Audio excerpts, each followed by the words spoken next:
Shalom, Sikamaya Digital Ministry mempersembahkan Sapaan Pagi Gereja Toraja Mamasa Jemaat Tamalandrea. Program renungan pagi yang akan menemani Anda dalam memulai hari. Shalom dan selamat pagi Bapak Ibu Jemaat Tuhan. Salam jumpa kembali dalam kasih Kristus melalui sapaan firman Tuhan untuk pagi ini yang akan mengawali dan mewarnai perjalanan kehidupan kita sepanjang hari ini. Sapaan firman Tuhan dari Wahyu pasal 2 ayat 2 sampai ayat yang keempat. Firman Tuhan berbunyi, "Aku tahu segala pekerjaanmu, baik jerih payahmu maupun ketekunanmu. Aku tahu bahwa engkau tidak dapat sabar terhadap orang-orang jahat, bahwa engkau telah mencobai mereka yang menyebut dirinya rasul, tetapi yang sebenarnya tidak demikian. Bahwa engkau telah mendapati mereka pendusta, dan engkau tetap sabar dan menderita oleh karena namaku, dan engkau tidak mengenal lelah. Namun demikian, aku mencela engkau, karena engkau telah meninggalkan kasihmu yang semula." Saudara jemaat Tuhan, hidup dalam kasih mula-mula. Ini intisari firman Tuhan untuk pagi ini. Saudara, segala sesuatu di dunia ini tidak ada yang abadi kecuali kasih. Artinya semua hal bisa berubah, bergeser, bisa hilang. Apa yang nampak indah hari ini lambat laun akan pudar. Tiap hubungan di dunia ini tentu pasti akan mengalami perubahan. Melalui nas firman Tuhan yang kita baca pagi ini kepada surat ke jemaat Efesus melalui Wahyu pasal 2, kita menemukan kebenaran hakiki bahwa keadaan jemaat Efesus saat itu sungguh-sungguh luar biasa. Belum kata jemaat yang sangat maju, menjadi jemaat impian. Bayangkan hampir semua jemaat takut akan Tuhan, tekun, berperan, kerja keras dalam persekutuan. Bahkan dalam hal pengajaran mereka sangat kuat. Mereka sangat teguh dan gigih untuk belajar. Begitu hebatnya dalam pemahaman firman, sehingga ketika ada orang yang datang mengaku diri rasul, ia tolak. Ia tahu.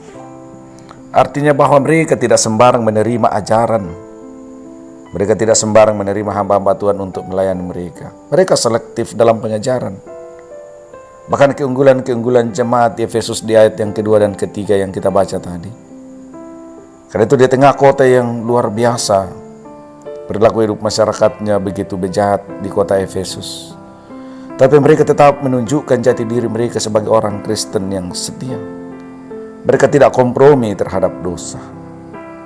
Lalu persoalan kemudian di ayat yang keempat adalah, mengapa Allah mencelahnya? Bahwa walaupun jemaat Efesus memiliki banyak keunggulan, namun Allah mencela mereka, Yesus mencela mereka. Alasannya kenapa? Sebab mereka meninggalkan kasih mula-mula. Saudara jemaat Tuhan, apa yang dimaksud dengan kasih mula-mula? Kasih yang mula-mula adalah kasih yang berkobar-kobar, kasih yang penuh dengan antusias, kasih yang penuh dengan semangat. Ketika pertama kali orang-orang Efesus mendengar berita tentang Injil Kristus, mereka sungguh luar biasa antusiasnya. Ibaratnya orang yang jatuh cinta pada pertama kalinya. Namun setelah berlalunya waktu, antusias mereka kepada Kristus menjadi pudar. Sehingga kasih yang mendalam, kasih yang mula-mula, kasih yang otentik, yang sederhana, yang murni,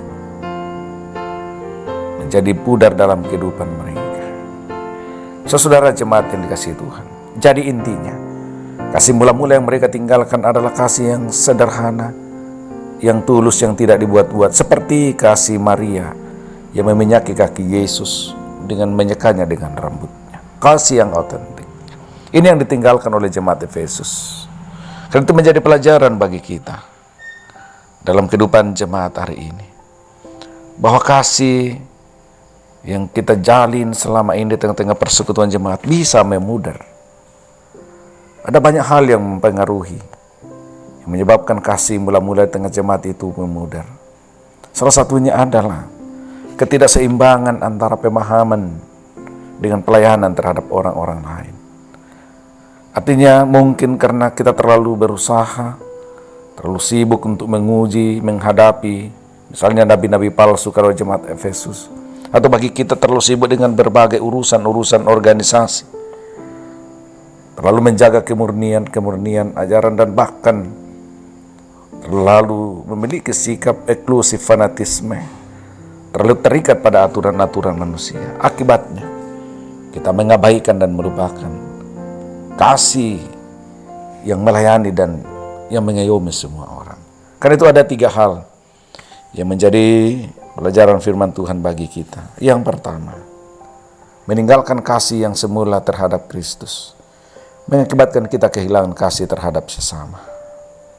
Semua pekerjaan dan pelayanan kita akan menjadi hampa dan hanya akan menjadi kewajiban belaka. Yang kedua, kalau gereja sudah tidak berperan lagi sebagaimana mestinya, maka kita harus berhati-hati supaya kita jangan jatuh pada kehidupan yang monoton dan kaku, sehingga Tuhan pun akan mencelanya. Yang ketiga adalah, mari kita berupaya untuk merengkuh kembali, membangkitkan dan menghidupkan kasih yang semula, yang utuh, yang murni, yang tidak dibuat-buat, yang tulus untuk kehidupan orang lain. Mari kita berdoa. Puji syukur bagimu Bapa untuk sapaan firman-Mu pagi ini. Kiranya mampu mewarnai jalan hidup kami baik hari ini maupun untuk kehidupan kami selanjutnya. Untuk berusaha dan menjaga memelihara hubungan cinta kasih mula-mula yang dilandasi oleh ketulusan, yang dilandasi oleh motivasi yang benar. Sehingga di antara kami sebagai jemaat-Mu, sebagai keluarga, akan selalu hidup dalam damai, hidup dalam harmoni, yang dilandasi oleh kasih Kristus di tengah dunia ini. Bapa, berkati jemaat-Mu sepanjang hari ini. Curahkan berkat-Mu dalam hidup mereka, pribadi maupun dalam keluarga. Berkati yang sementara bekerja di kantor, di tempat-tempat kerja, di tempat usaha. Berkati anak-anak kami dalam pertumbuhan, dalam perjuangan pendidikan. Kiranya semuanya boleh berhasil. Jemaat-Mu yang sakit kami terus topang dalam doa. Tuhan kiranya pulihkan, sembuhkan sesuai dengan kuasa-Mu. Jemaat-Mu yang bergumul, Tuhan berikan semangat dan pengharapan, menemukan jalan keluar untuk hidup mereka. Terpuji Engkau ya Bapa, cukupkan segala kebutuhan hidup jemaat-Mu sepanjang hari ini, sehingga tidak ada yang kekurangan. Jauhkan, hindarkan mereka dari mara bahaya, supaya sehat selamat sampai jelang malam mereka menikmati kebersamaan dengan keluarga. Dalam nama Tuhan Yesus kami berdoa.